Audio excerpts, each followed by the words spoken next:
Well, I mean, the government's one big pyramid scheme, if you ask me. Yeah, well, you can tell me better than anybody. Social Security is the biggest Ponzi scheme of all time. Right, explain that. Oh, so people pay into Social Security, and the money goes out of Social Security immediately. But the obligation for Social Security is your entire retirement career. So you're paying you're paying like if you look at the future obligations of Social Security, it far exceeds the tax revenue. Far. Have you ever looked at the debt clock? Yes. Okay. There's our present day debt, but then there's our future obligations. So when you look at the future obligations of Social Security, the actual national debt is like double what people think it is because of the future obligations.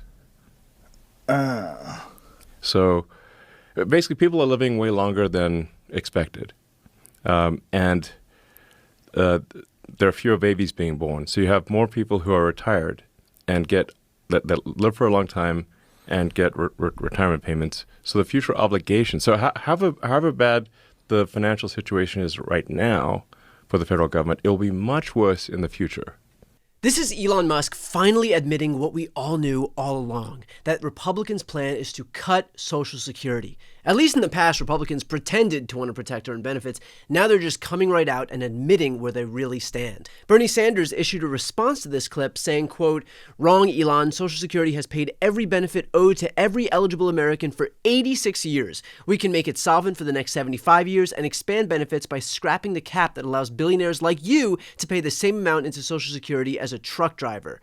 And that's exactly right. All it takes is for billionaires like Elon Musk to pay a higher amount toward the program than teachers and firefighters. And here's the thing. Elon knows that. He knows that what he's saying is a lie, but he says it because he understands that programs like Social Security represent the very kind of thing that he hates so much, a modicum of a social safety net for average Americans.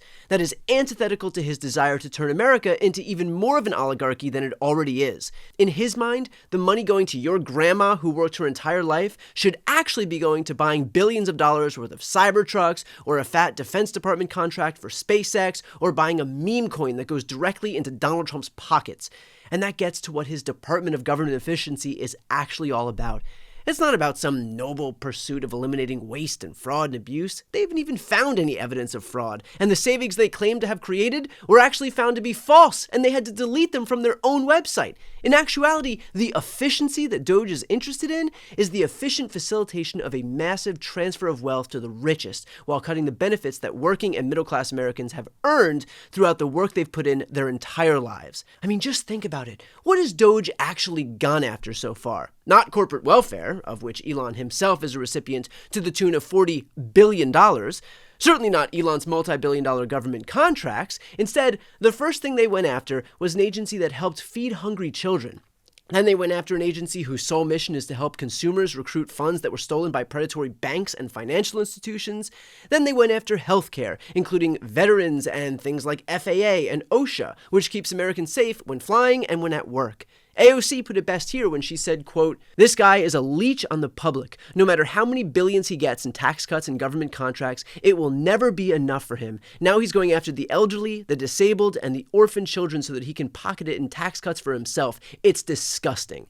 And as I mentioned, all of this is building up to their ultimate targets: Medicare, Medicaid, and Social Security. Medicaid, of course, is already virtually cut, as the Republican budget blueprint already prescribed $880 billion in cuts from the Energy and Commerce Committee, which is only mathematically possible if Medicaid is slashed from that committee. And we also recently learned that Trump and Musk are planning to cut the Social Security Administration in half. So not much of a secret where they're headed from here. And for those who respond, "Oh, well, they'll never do that. It's too unpopular," might I point to everything that this administration has done so far in just the last few weeks? They're not concerned about popularity. Hell, they just passed a budget that, again, literally makes way for the largest cut to Medicaid in history while protecting tax breaks for billionaires like Donald Trump and Elon Musk. They did that despite the fact that the vast majority of Americans oppose cutting Medicaid. Hell, a new poll shows that even 71% of Trump voters oppose these cuts that Republicans went ahead and voted for anyway. And here's Mike Johnson, who passed that budget himself, saying that their ultimate plan is to go after Social Security. But the reality is they're headed towards bankruptcy. In just a few number of years, Social Security goes belly up. So does Medicare, Medicaid, all of these big spending programs, because we're drowning in debt. And so we've got to think about long-term reforms to those programs. So yeah, they are broadcasting exactly what they want to do. And of course, this isn't even new for Republicans. The fact is that Trump introduced a budget to cut Social Security every single year that he was in office during his first term. And don't take my word for it, here is a montage of Trump himself admitting on camera that he wants to cut these programs. One last question. Go ahead. Entitlements ever be on your plate? At some point they will be. We have tremendous growth. We're going to have tremendous growth. This next year, it'll be toward the end of the year. The growth is going to be incredible. And at the right time, we will take a look at that. You know, that's actually the easiest of all things, if you look, because it's such a big percentage. If you're willing to do some of If you don't cut something in entitlements, you'll never really deal with the we'll debt. be cutting, but we're also going to have growth like you've never had before. You changed your outlook on how to handle entitlements, Social Security, Medicare, Medicaid, Mr. President? It seems like something has to be done, or else we're going to be stuck at 120% of debt to GDP forever.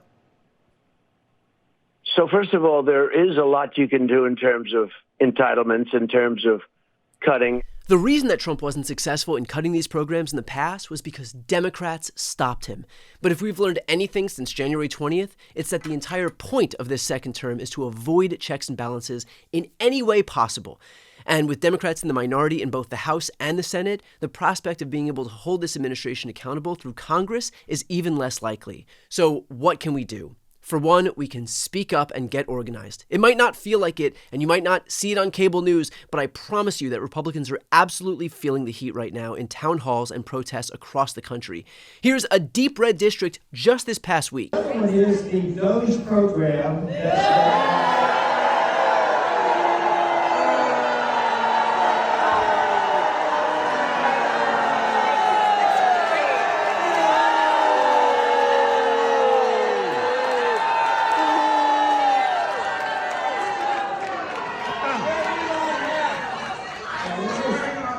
very closely akin to this is very closely akin to what Bill Clinton did between 1994. Bill Clinton only plans to cut 400,000 jobs between 1994 and 2000.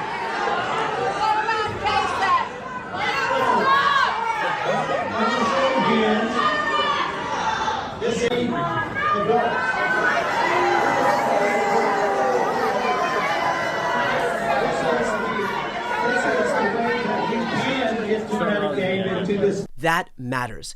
It shows that not only are Trump's actions unpopular, which of course we already know, but that Americans are so outraged by what they're seeing that they're mobilizing in a way that can impact upcoming elections. We cannot submit to apathy right now. That is exactly what Elon and Trump and the ghouls who run this White House want you to do. They might know that what they're doing is unpopular, but they don't know how much of an electoral backlash they're unleashing onto themselves. It doesn't matter what party you belong to. If you believe that Americans deserve the earned benefits that they have paid into their entire lives and that billionaires should pay more in taxes, not less, it is on us to stand up against this robber baron administration and to hold the line as best we can, because future generations are quite literally counting on us to do exactly that at this moment.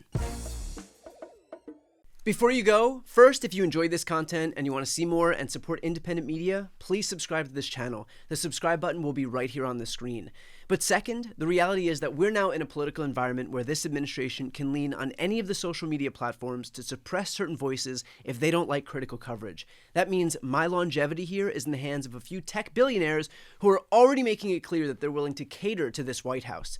To that end, signing up for my newsletter is a great way for me to be able to reach you directly if that ever becomes necessary. I'll put the link on the screen as well, so please sign up. It's completely free, but there's also an option to do a paid subscription if you'd like to support my work. I really appreciate it. Thanks so much for watching.